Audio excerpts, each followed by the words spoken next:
এবার কিন্তু মাসির বাড়িতে রসপিঠা খেতে যেতেই হবে। তুমি গত বছর যেতে চেয়েও যাওনি, কিন্তু এবছর তোমাকে ছাড়ছি না। বাড়িতে এত কাজ রেখে কিভাবে যাব মা? তোরা বরং দুই ভাই বোন যা, গিয়ে দুদিন থেকে আয়।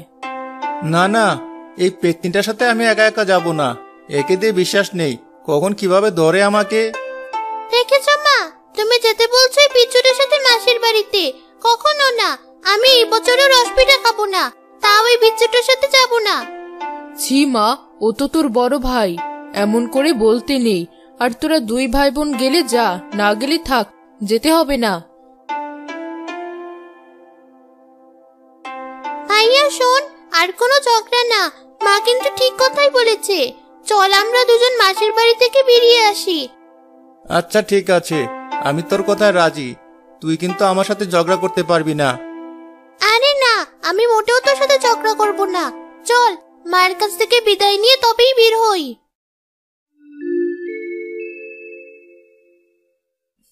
আচ্ছা ঠিক আছে যা, তবে খবরদার তোরা আমার মতো তোর মাসিকে গিয়ে যেন একটুও জ্বালাবি না।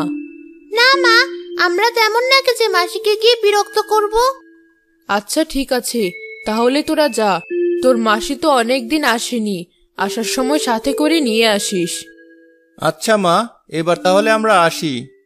তারা দুই ভাই বোন কমলপুরে তার মাসির বাড়ি যাওয়ার জন্য রওনা দিল। ভাইয়া, আর হাঁটতে পারছি না, আর কত দূর? ওই তো চলে এসেছি, আর বেশি দূরে নেই বোন, কষ্ট করে আরেকটু হাঁট, সামনেই মাসির বাড়ি। আমি তো গিয়েই তোমার সাথে খেলা করব, কতদিন তোমাকে দেখিনি। হয়েছে হয়েছে, তাড়াতাড়ি পা চালাতো দেখি, খিদে তো পেটে ইঁদুর দৌড়াচ্ছে। মাসির বাড়িতে গিয়ে আগেই খেতে দিতে বলবো।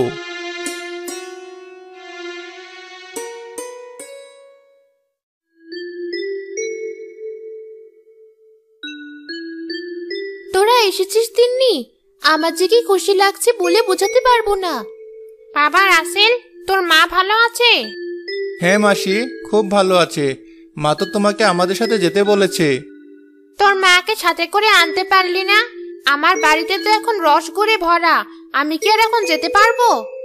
যেতে পারবি না দেখি তো আমরা চলে এলাম। মাসি, আমি যতদিন থাকবো রোজ কিন্তু আমাকে রস পিঠা আর গুড় দিয়ে অনেক রকমের পিঠা বানিয়ে খাওয়াবি। খাওয়াবো খাওয়াবো, দুপুর যে গড়িয়ে গেল, তোরা খেতে চল।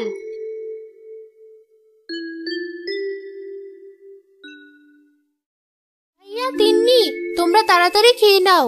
খেয়ে দিয়ে চলো আমরা পাটপাড়ার দিকে যাই, পাটপাড়ায় মেলা বসেছে। তাই নাকি? তাহলে তো যেতেই হবে। মেলায় নাগরদোলনা, খেজুর ভাঙা এসব দেখতে আমার খুব ভালো লাগে। দেখতে হবে না, চল তোদের নাগরদোলনায় ওঠাবো। না, আমি নাগরদোলনায় উঠবো না। নাগরদোলনায় উঠতে আমার খুব ভয় করে। কি হচ্ছে? খাওয়ার সময় এত কথা কেন?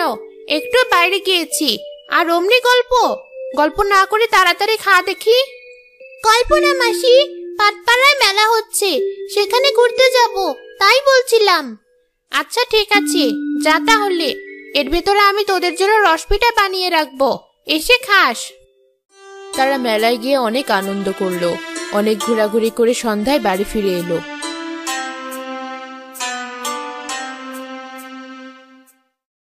মাসি, এবার দাও দেখি, আমাদের রসপিঠা দাও।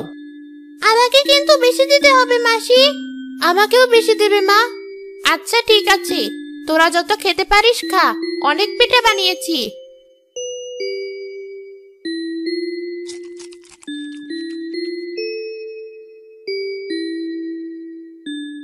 মাসি, আমি আর খাবো না, আমার পেট ভরে গেছে।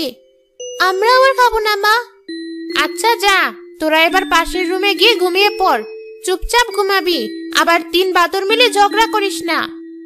না না মাসি, কোনো ঝগড়া হবে না, আমি আছি তো। তিন্নি চল, আজ তিনজন শুয়ে অনেক অনেক গল্প করব, সারা রাত গল্প করব। চল চল। তারা তিনজন গিয়ে পাশের রুমে শুয়ে অনেক ধরনের গল্প করতে লাগলো। তমা, এমন ভূতের গল্প আর বলিস না, আমার কিন্তু এবার খুব ভয় করছে। এমনিতেই তোদের বাড়িটা কেমন ভুতুরে ভুতুরে। ভুতুরে হবে না, আমার দাদুর দাদুদের আমলে নাকি এই ভিটায় কোথায় যেন একটা ঘরের ভেতরে সুড়ঙ্গ ছিল। সুড়ঙ্গ ছিল তো কি হয়েছে? তোর দাদুর দাদুরা কি সেই সুড়ঙ্গ দিয়ে রাতে চুরি করতে যেত? চুরি করবে কেন? বাবার মুখে শুনেছি সুড়ঙ্গ শেষ মাথায় নাকি অনেক গুপ্তধন আছে, কিন্তু সেই গুপ্তধন একটা বিষধর সাপ 1000 বছর ধরে পাহারা দিচ্ছে। এমন আবার হয় নাকি? এখন ঘুমিয়ে পড়, সকালে উঠে তোদের সারা গ্রাম ঘুরে দেখবো।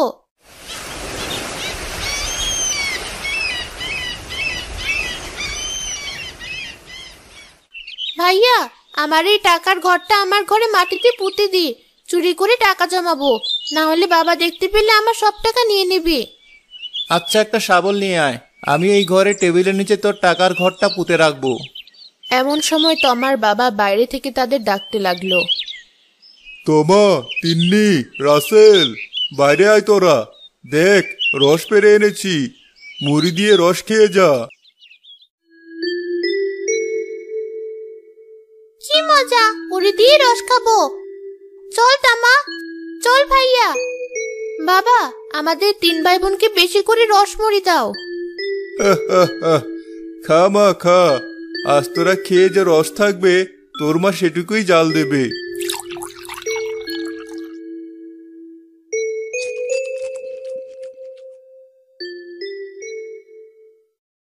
রস খেয়ে ঘরে এসে তমার টাকার ঘড়িটা মাটিতে রাখার জন্য মাটি খুঁড়তে লাগলো। সামান্য কিছু মাটি খোঁড়ার পরে দেখা গেল মাটির ভিতরে কেমন ফাঁকা ফাঁকা। তোমা, এই মাটির ভেতরে এমন ফাঁকা ফাঁকা লাগছে কেন রে? জানি না ভাইয়া, বেশি করে ঘুরে দেখ ওখানে কি আছে। রাসেল বেশি করে মাটি খুঁড়ে দেখলো মাটির নিচে একটা সুড়ঙ্গ।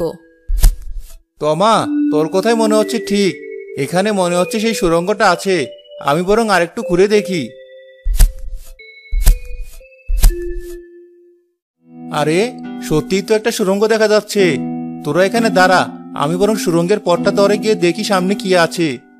না ভাইয়া, তুই একা কেন যাবি? তোর সাথে আমিও যাব ভাইয়া।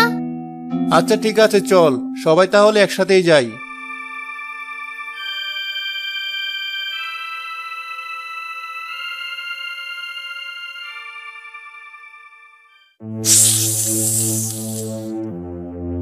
ভাইয়া, আমার খুব ভয় করছে, বাড়িতে ফিরে চল। হ্যাঁ ভাইয়া, এই সাপ তো আমাদের আস্ত কিলে খাবে, চল আমরা বাড়িতে ফিরে যাই। একবার যখন চলে এসেছো তখন তো তোমরা তোমাদের কাজ না মিটিয়ে আর ফিরতে পারবে না। মানে? এত বছর ধরে এখানে দাঁড়িয়ে আছি একটা সঠিক মানুষের অপেক্ষায়। কেউ সাহস করে আসবে আর তার হাতে পূর্বপুরুষদের রেখে যাওয়া গুপ্তধন তুলে দেব। অনেকে জানতো যে এই সুড়ঙ্গে গুপ্তধন আছে, কিন্তু সাহস করে কখনো আসেনি, সুড়ঙ্গটা খোঁজার চেষ্টা করেনি। তাহলে কি তুমি আমাদের খেয়ে নিবে? না না, তোমাদের আমি খাবো না। তোমাদের সাহসিকতা দেখে আমি মুগ্ধ হয়েছি। সাহস করে যে এই সুড়ঙ্গে তোমরা এসেছো, তাই তো তোমাদের ধন্যবাদ দিতে হয়। এখন এই গুপ্তধন তোমাদের হাতে তুলে দিয়ে আমি মুক্তি পেতে চাই। না না, আমরা এই গুপ্তধন দিয়ে কি করব? তাছাড়া গুপ্তধন নিলে যদি আমাদের কোনো ক্ষতি হয়? না, এই গুপ্তধন নিলে তোমাদের কোনো ক্ষতি হবে না। এটা তো আমার কাছে এতদিন ধরে আমানত ছিল মাত্র। তোমরা এই গুপ্তধন নিয়ে গরিব দুঃখী মানুষদের মাঝে বিলিয়ে দিও। এই গুপ্তধনের সঠিক ব্যবহার করো। কিন্তু কোথায় সে গুপ্তধন? এখানে কোথাও তো দেখছি না। এই যে গোলচক্র দেখেছো, এখানে আছে সেই গুপ্তধন।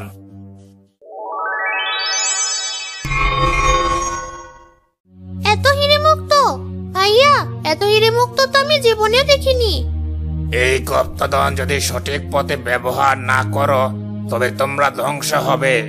সব সময় মনে রাখবে, লোভের ফল কিন্তু খুব খারাপ হয়। আমার এবার যাবার সময় হয়েছে।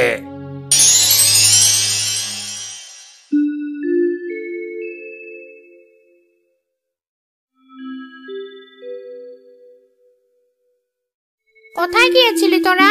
সব জায়গায় খুঁজে আমরা পাগল হয়ে যাচ্ছি, আর তোরাই মাটির নিচ থেকে বের হচ্ছিস। এগুলো কি? ওমা, এত হিরে মুক্ত তোরা কোথায় পেলি? তোমাদের সেই পূর্বপুরুষদের গুপ্তধন আমরা খুঁজে পেয়েছি। এগুলো সব মাটির নিচে সুড়ঙ্গের ভেতরে পেয়েছি। এগুলো আর বাইরে দেওয়ার কি দরকার? আমাদের পূর্বপুরুষের গুপ্তধন আমরাই রেখে দেব। না না, এগুলো শুধু নিজেদের কাজে ব্যবহার করলে অনেক ক্ষতি হবে।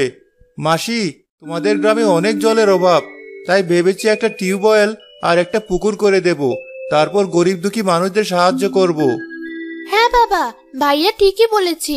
আমাদের গ্রামে অনেক গরিব মানুষ আছে, তাদের আমরা সাহায্য করলে তারা আমাদের জন্য একটা ভালো জীবন পাবে। আমার শ্বশুর শাশুড়িদের মুখে শুনেছি এই গুপ্তধনের কথা, আর আজ চোখে দেখছি। এই সবই তো তোদের জন্য সম্ভব হয়েছে, তাই তোরা যেটা ভালো মনে করিস সেটাই কর। রাসেল, তমা ও তিন্নি মিলে তাদের গ্রামে একটা টিউবওয়েল ও একটা পুকুর কেটে দিল। এরপর গরিব দুঃখী মানুষদের কাউকে টাকা দিয়ে, কাউকে ঘর করে বিভিন্নভাবে সাহায্য করলো। মাসি, এই বাকি সম্পদ তোমাদের কয়েক পুরুষ বসে খেতে পারবে। আমাদের কাজ শেষ, এবার আমাদের বাড়ি ফিরতে হবে। এগুলোর আসল মালিক তো তোরা বাবা, এটা শুধু আমাদের প্রাপ্য না।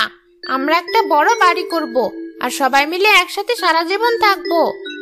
কি মজা হবে, আমরা সবাই একসাথে থাকতে পারবো। তিন্নি, আমি আর তুই কিন্তু একসাথে স্কুলে যাব। মাসি, তোমার হাতের রস পিঠা, রসের ক্ষীর, গুড় সব খুব মজা হয়। এবার থেকে কিন্তু রোজ আমাদের এসব বানিয়ে খাওয়াতে হবে। এই বিচ্ছু, সারাক্ষণ কি তোর মন খালি খাই খাই করে? একটু পড়াশোনায় মন দে। ভাইয়া, আমি কিন্তু মায়ের কাছে নালিশ দেব, তুই আমাকে আবার বকেছিস। আচ্ছা আচ্ছা ঠিক আছে, তোরা এবার থাম। তোদের জন্য আজ রসের ক্ষীর রান্না করেছি, এসে খেয়ে নে। আর রাসেল, তোরা গিয়ে তোর মাকে আজ এখানে আনবি কিন্তু। মাসিকে আনতে আমিও যাব, সবাই একসাথে গিয়ে মাসিকে আনবো। কত খুশি হবে মাসি। হ্যাঁ মা, অনেকদিন হয় বোনটাকে দেখিনি। এখন তোরা তাড়াতাড়ি খেয়ে নে। রাসেল ও তার মাসিরা মিলে একটা বড় জমি কিনে সেখানে একটা বড় বাড়ি তৈরি করে সবাই একসাথে সুখে শান্তিতে বসবাস করতে লাগলো।